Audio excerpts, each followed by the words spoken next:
So ma'am ये बाहर से अपन पहुंचते हैं राष्ट्रीय स्वयंसेवक संघ, हमारे को तो बोलना भी नहीं आता ढंग से, आरएसएस। आरएसएस संघ परिवार बोल संघ दीजिए, संघ परिवार। तो क्योंकि वो एक बहुत ही बड़ा संगठन है हम्म, और पता नहीं कितने कितने उसमें मिले हुए हैं, कितने उन्होंने शुरू तो किया था सिर्फ आरएसएस से, पर उसके बाद तो इतने ब्रांचेस बन गए हैं उनके कि मतलब हर every sphere of life, every corner of the country उन्होंने बनाया हुआ है, you know, for the tribals, for environment, for schools, for hospitals, and then of course most famous Vishwa Hindu परिषद, जिन्होंने पूरा राम मंदिर का मूवमेंट चलाया था, और जिसकी वजह से बीजेपी उभर के आ गई है और आज के दिन में पावर में है देश में। हाँ मैम, तो स्टार्टिंग अगर देखें तो विजयदशमी जो अपना त्योहार होता है वहाँ से 27 सितंबर 1925 को उन्होंने स्टार्ट किया, और आज उनके पास कुछ 74,000 शाखाएं हैं और 45,000 सिटीज और लोकेलिटीज में उनके वहाँ पे प्रोग्राम्स होते हैं। और पहली बार उनकी सरकार बनी राजस्थान में 1990s में भारतीय जनता पार्टी की। तो ये एक लंबा सफर, एक जो 100 साल का हुआ है, उसको आप कैसे देखते हैं? How do you see the journey of RSS?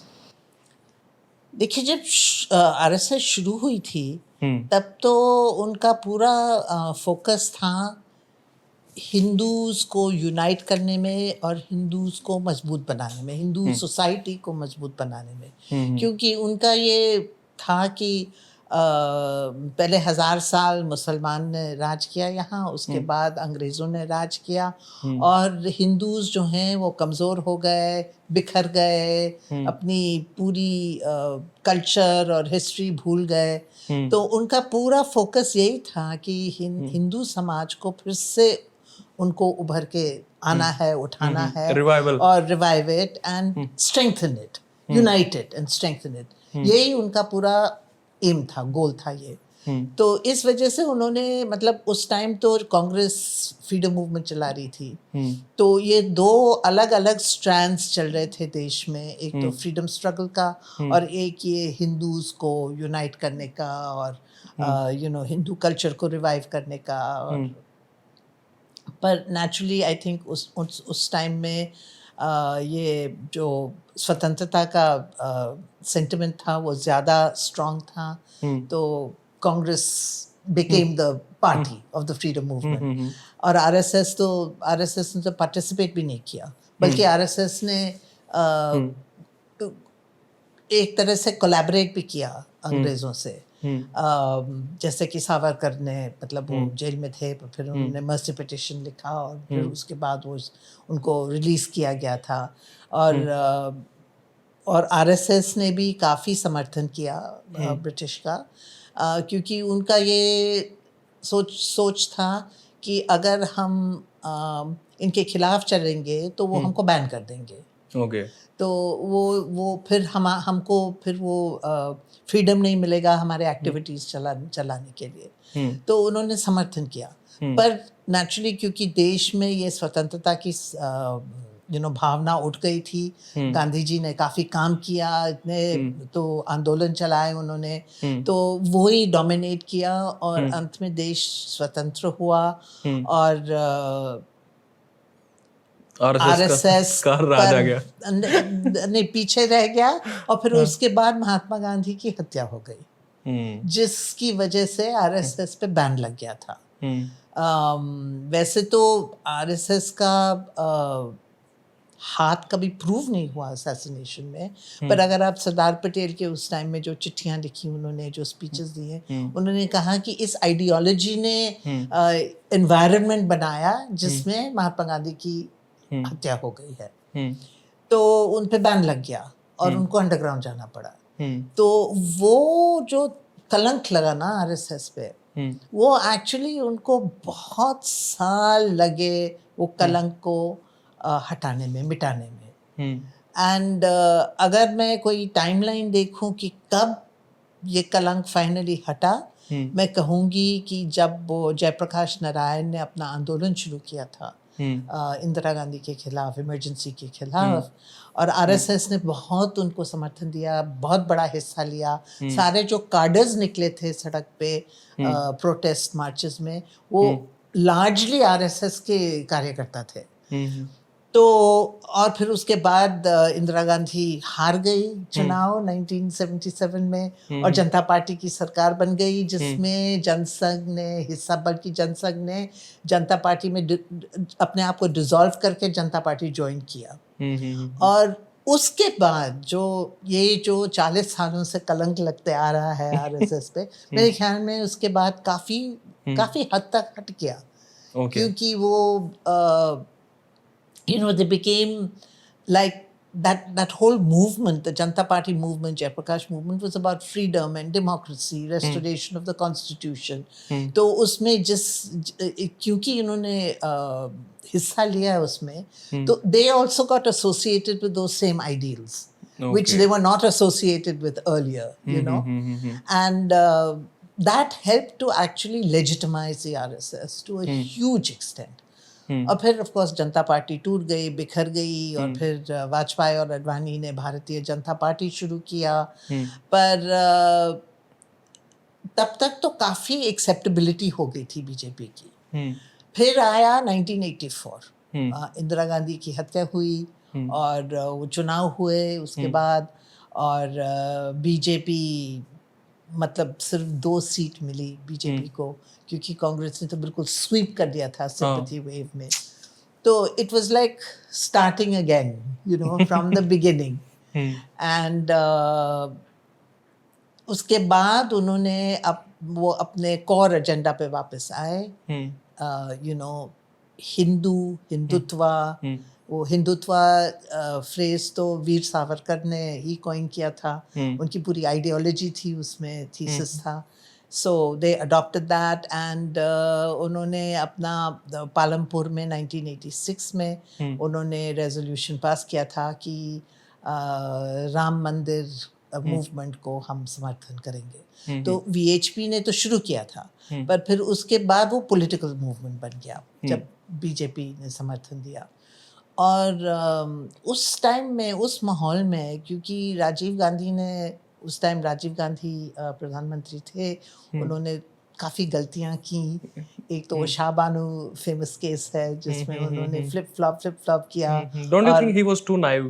He was actually, he was, you know, I think he was a very well-meaning man, and जो आज के दिन में हम कह रहे हैं डेवलपमेंट की बात कर रहे हैं, अगर आप देखें तो काफ़ी कदम तो राजीव गांधी के समय में लिए गए थे। Computerization for one, that was his contribution to modernization. With Sam Pitroda, national literacy mission, कि you know, to make everybody literate. National water mission, जो आज के दिन में हर घर जल, या पता नहीं क्या योजना है उनका बीजेपी का, पर ये तो राजीव गांधी ने शुरू किया था, national water mission. These were all given to Sam Pitroda, and he was the person who was supposed to implement them. And then this whole thing of judicial reform, that was also Rajiv Gandhi's idea. You know, that there were too much backlog in the courts. You need to, lessen the workload so that people can get speedy justice. आप देख लीजिए तो उनका vision बहुत ही फार cited था, और वो India को मतलब प्रिपेयर करना चाहते थे 21वीं सदी के लिए। पर yes, he was very naive. और जब वो बोफोर्स में फंस गए तो उनको मालूम नहीं पड़ा कि मैं कैसे निकलूं यहाँ से। फिर उन्होंने वो शाह बानो किया, then he got into trouble with that because the Muslim fundamentalists were upset with him. The Hindus were also upset with him. So then he did the Shilanyas of the Ram temple, and he just, kind of lost his way somewhere. And that also went wrong, Ram temple. That kind of really brought the BJP back. Yes. Bang into the, political system. That's right.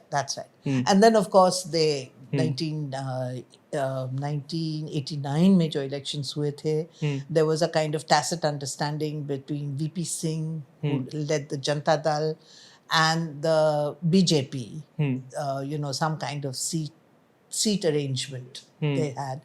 And although VP Singh मंच से तो उन्होंने कहा कि मैं इनका समर्थन नहीं करता हूँ, पर ग्राउंड पे तो अंडरस्टैंडिंग था ना कि जहाँ वो लड़ रहे हैं हम नहीं लड़ेंगे, जहाँ हम लड़ रहे हैं वो नहीं लड़ेंगे। और फिर बीजेपी को मुझे याद नहीं है कितने, आई थिंक 92 सीट्स मिले थे उस चुनाव में।